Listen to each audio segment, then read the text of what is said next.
Quand tu lâches prise, tout arrive. Le maître Takuan observait le jardin avec la même tranquillité que l'on contemple le cours d'une rivière, sans rien attendre, sans rien retenir. À ses côtés, le jeune disciple Ren serrait les poings. Il avait pratiqué, médité, jeûnait, et pourtant, la paix ne venait pas. « Maître, dit-il enfin, brisant le silence comme une pierre jetée dans l'étang, pourquoi ne trouve-je pas ce que je cherche tant ?» Takuan ne répondit pas. Il désigna simplement un petit arbre dont les feuilles dansaient au vent, légères, sans résistance. « Vois-tu cet arbre » demanda-t-il enfin. Il ne s'efforce pas d'attirer le vent, ni de le retenir. Il est simplement là. Et c'est pour cela que le vent vient à lui. Ren fronça les sourcils, ne comprenant pas tout à fait. Mais au fond de lui, quelque chose bougea, comme une corde qui se détend après avoir trop été tendue. « Et si j'arrêtais de chercher » murmura-t-il. Takuan sourit, sans un mot, comme si c'était la question que le vent attendait. Ren passa les jours suivants en silence, tentant de comprendre les paroles du maître.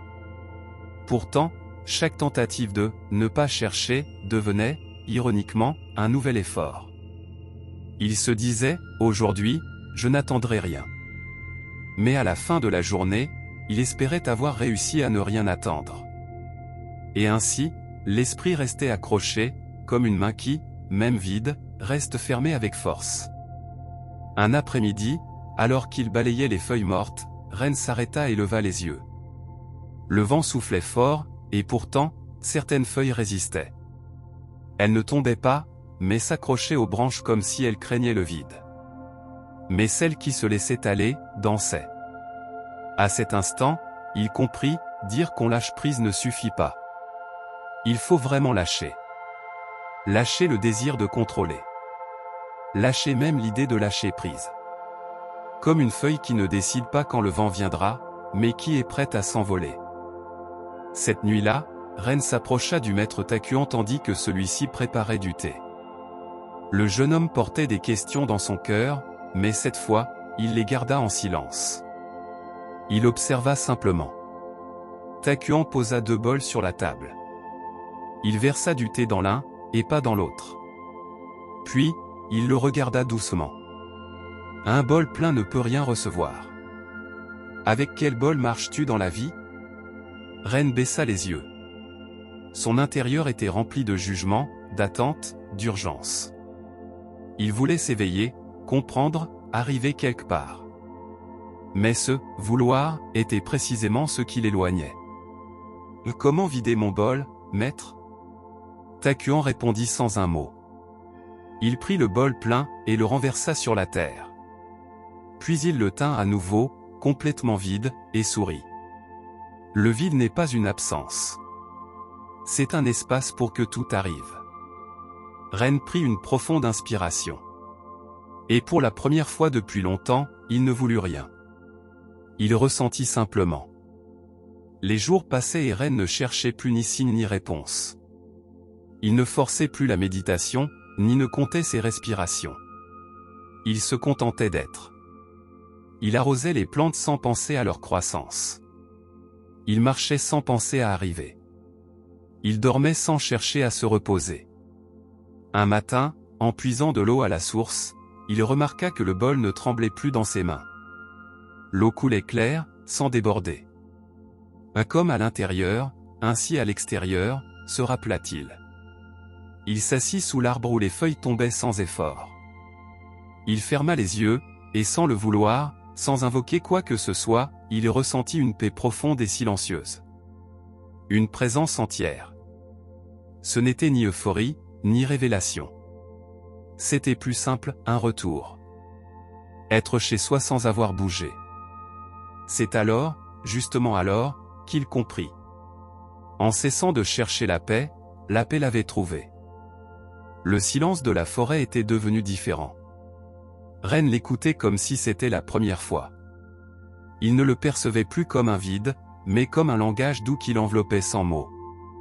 Un matin, tandis qu'il ramassait du bois, une brise chaude caressa son visage. Il n'était pas pressé, ne pensait à rien d'autre qu'au bruit des branches sous ses pieds. Pour la première fois depuis longtemps, il ne comparait plus, n'analysait plus, ne se corrigeait plus.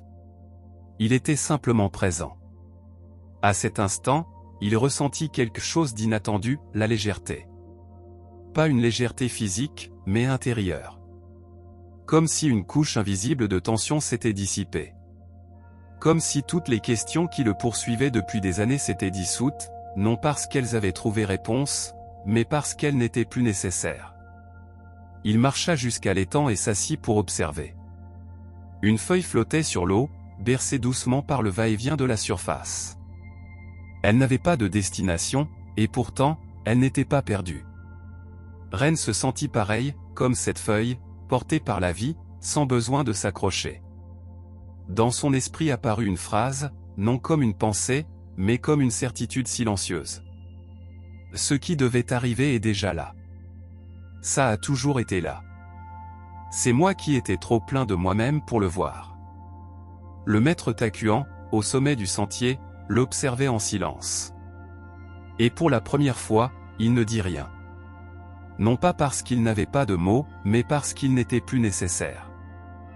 Le lendemain, alors qu'il nettoyait le vestibule du temple, Ren vit un vieil homme arriver lentement par le sentier. Il portait un bâton de bois usé et une petite besace pendue à l'épaule. Il s'inclina respectueusement et demanda de l'eau. Ren lui offrit du thé. Ils s'assirent ensemble sous le auvent. Le vieil homme buvait en silence, sans hâte. Puis, d'une voix douce, il dit « Parfois, nous parcourons la moitié du monde pour trouver ce que nous portons déjà en nous. Mais tant que nous ne lâcherons pas tout, nous ne le verrons pas. » Ren acquiesça sans un mot. Il n'avait pas besoin d'expliquer son cheminement intérieur. Le vieil homme le regarda et sourit, comme s'il pouvait voir à travers la transparence de son âme. La terre ne retient pas la pluie, c'est pourquoi elle la reçoit. Le cœur qui se vide de désir se remplit de miracles, ajouta-t-il. Quand le visiteur partit, Ren resta là, regardant la tasse de thé vide, encore tiède dans ses mains. Il comprit que chaque instant pouvait être un cadeau, à condition de ne rien lui exiger. Lâcher prise n'est pas renoncer. Lâcher prise, c'est faire confiance. Et quand tu fais confiance, la vie arrive sans qu'il soit besoin de l'appeler. Une nuit claire, avec la lune suspendue comme une lanterne dans le ciel, Ren sortit du temple et marcha jusqu'au vieux pont de pierre. De là, il pouvait entendre le murmure de la rivière courant entre les rochers. Il s'assit en silence. Il se souvint qu'il y a quelques mois, il se serait assis avec anxiété, attendant un signe, une illumination, une réponse pour apaiser son agitation. Mais maintenant, il n'attendait rien. La rivière suivait son cours sans effort. Elle ne demandait pas au rocher de s'écarter. Elle ne se lamentait pas si le chemin était étroit. Elle coulait simplement. Parce que son essence n'était pas de lutter contre le monde, mais de se livrer à sa forme. C'est ainsi la vie, murmura Ren, sans savoir à qui il parlait. Elle ne vient pas quand tu l'exiges, mais quand tu laisses de la place pour qu'elle arrive. Une feuille tomba doucement sur l'eau. Elle ne résista pas. Elle fut accueillie. Et dans le cœur de Ren, il comprit tout. Il n'avait pas besoin de changer le monde, ni lui-même, ni l'instant. Il devait juste être, sans peur, sans pression, sans attachement. Et dans cet être, tout le reste venait à lui. Le lendemain matin, le maître Takuan s'approcha de Ren alors que ce dernier ramassait les premières fleurs tombées de la journée. Le jeune homme ne leva ni les yeux ni la parole. Il offrit simplement une fleur en silence. Takuan la reçut avec douceur, la contempla, puis dit « Tu n'attends plus rien, n'est-ce pas ?» Ren secoua la tête avec un léger sourire. Non pas parce qu'il n'avait plus de désirs humains, mais parce qu'il ne s'y accrochait plus. Il avait appris que la plénitude n'est pas ce que l'on obtient, mais l'espace que l'on crée en soi pour que ce qui doit être, soit. « J'ai cessé de courir, murmura-t-il. Et tout est arrivé à pas lents. » Takuan acquiesça, les yeux pleins d'une lumière tranquille. Il avait observé le processus sans intervenir, comme le soleil regarde une fleur s'épanouir, sans la toucher, mais en lui donnant chaleur. Ren prit une profonde inspiration. Le monde restait le même, mais il ne le serrait plus contre sa poitrine. Il le laissait désormais couler. Et dans ce flux, tout trouvait sa place. Tout ce qu'il cherchait, il le trouva. Non en le saisissant, mais en s'ouvrant. Car en lâchant prise, tout arrive.